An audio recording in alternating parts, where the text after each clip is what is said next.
ஒரு பெரிய மென்பொருள் நிறுவனத்தோட இயக்குனர் 4000 கோடி ரூபாய் ஊழல் செஞ்சதா குற்றம் சாட்டப்பட்டு நீதிபதி முன்னால ஆஜர்படுத்தப்பட்டாரு. நீதிபதிக்கு அவரை பார்க்கவே பரிதாபமா இருந்துச்சு.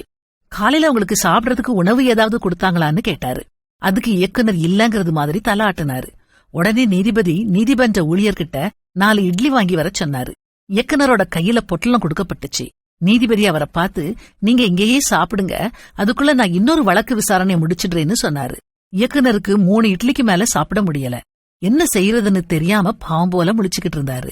என்ன, ஒரு இட்லிய வச்சிட்டீங்க, அதையும் சாப்பிடுங்கன்னு நீதிபதி அவர்கிட்ட சொன்னாரு. அதுக்கு இயக்குனர், முடியல ஐயா, என்னால சாப்பிட முடியலன்னு சொன்னாரு. அதுக்கு நீதிபதி சொன்னாரு, பாத்தீங்களா, உங்களால சாப்பிட முடிஞ்சது 3 இட்லி தான். அதுக்கு மேல உங்க வயிற்றுல இடம் இல்ல. இதுக்காகவா நீங்க 4000 கோடி ரூபாய் ஊழல் செஞ்சீங்க?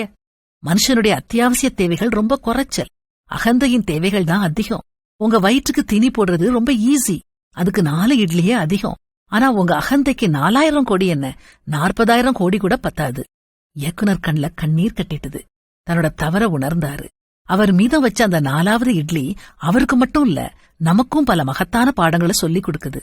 வேதத்துல எவ்வளவு அழகா போட்டிருக்குது தெரியுமா? உலகத்திற்கு நாம் எதையும் கொண்டு வந்ததில்லை, உலகத்தை விட்டு எதையும் கொண்டு போகவும் முடியாது. எனவே உணவும் உடையும் நமக்கு இருந்தால் அவற்றில் நாம் மனநிறைவு கொள்வோம். மூர்க்கத்தனமா பொருட்களை சேர்க்கும் முட்டாள்தனத்தை விட்டுருவோம். கொண்டு போக முடியாத பொருட்களை சேர்க்கறத விட இருக்கிறத பகிர்ந்துக்கிடுவோம். நாம நுழைஞ்ச போது இருந்ததை விட இன்னும் சிறப்பான நிலையில இந்த உலகத்தை விட்டுட்டு மேல போவோம். இப்படி செஞ்சா நம்முடைய உள்ளங்கள்ல மட்டும் இல்ல, எதிர்கால சந்ததியின் இதயங்கள்லயும் மகிழ்ச்சி மலரும்.